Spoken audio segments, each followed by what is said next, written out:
Monsieur le maire, cher du Nord, Madame la conseillère départementale, Mesdames et Messieurs les élus, Mesdames et Messieurs les représentants d'associations d'anciens combattants, Mesdames et Messieurs, en ce 11e jour du 11e mois de l'année 1918, il y a 103 ans, la 11e heure sonne et c'est enfin celle du silence des armes.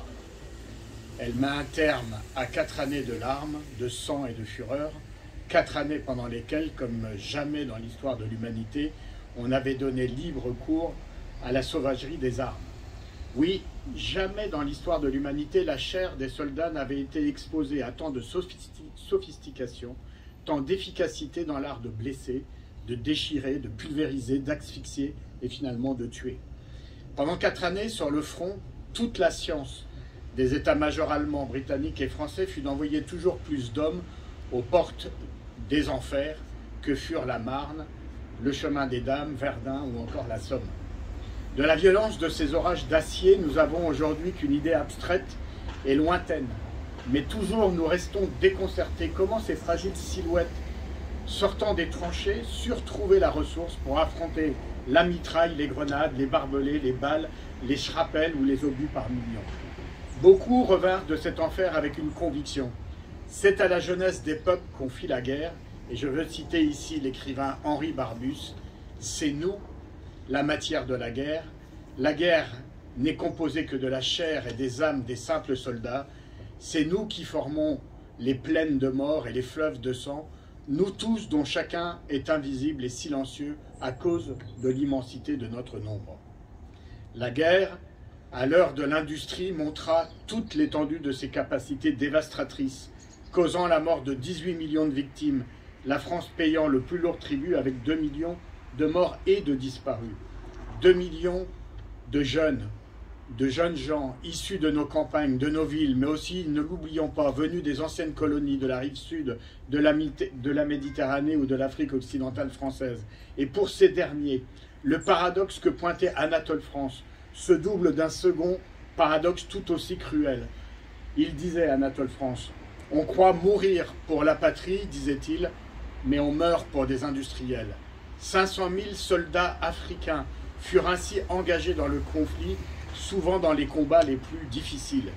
Au terme de 4 années, pendant lesquelles on chercha en vain une issue militaire au conflit, le continent est en ruine. La victoire est là, mais elle ne nourrit aucune joie, seulement le soulagement de voir les combats cesser. Les empires et tout un vieux monde s'effondrent, certes, mais la guerre n'a pas seulement blessé les corps, elle a défiguré les cœurs, aiguisé les haines nouvelles et allumé l'incendie du nationalisme. En effet, la paix, sortie de cet épuisement général de l'Europe, est fragilisée par la rancœur et le goût de la revanche. Cette guerre qu'on avait imprudemment appelée la der des der, cette guerre qui devait clôturer un cycle belliciste, a fait le lit de l'autre guerre totale qui devait embraser à nouveau le monde en 1939. Sommes-nous désormais, aujourd'hui, en 2021, à l'abri de tels cataclysmes humains? Je veux, pour conclure, nous inviter à ne pas baisser la garde. Honorer la mémoire de ceux qui sont tombés en 14-18, c'est rester vigilant et lucide, car un siècle plus tard, et sous la braise, le feu des nationalismes couve encore en Europe et dans le monde. En 2020, pourtant, année de la pandémie, le montant total des dépenses militaires a cru de 2,6% pour atteindre un véritable Himalaya de près de 2000 milliards de dollars, finançant un arsenal capable d'anéantir toute vie sur Terre en quelques millisecondes. Poursuivre sur ce chemin, ce serait justement être oublié de notre passé, oublié aussi de la Charte des Nations Unies qui prévient dans son article 26 que les États doivent favoriser l'établissement et le maintien de la paix et de la sécurité internationale en ne détournant vers les armements que le minimum des ressources humaines et économiques du monde. Nous en sommes loin. Pour relever les défis planétaires qui s'amoncellent devant nous et les générations à venir, les défis climatiques, écologiques ou les défis sociaux, la culture de guerre et du rapport de force ne nous est d'aucune utilité, bien au contraire. Et comment ne pas voir que les richesses dilapidées pour financer ces arsenaux formidables trouveraient dans la réponse à ces besoins nouveaux le moyen d'être mieux employés? C'est n'en doutez pas le message d'espoir, le message vivant et l'invitation que nous adressent à un siècle de distance les victimes de 14-18. Vive la République, vive la France.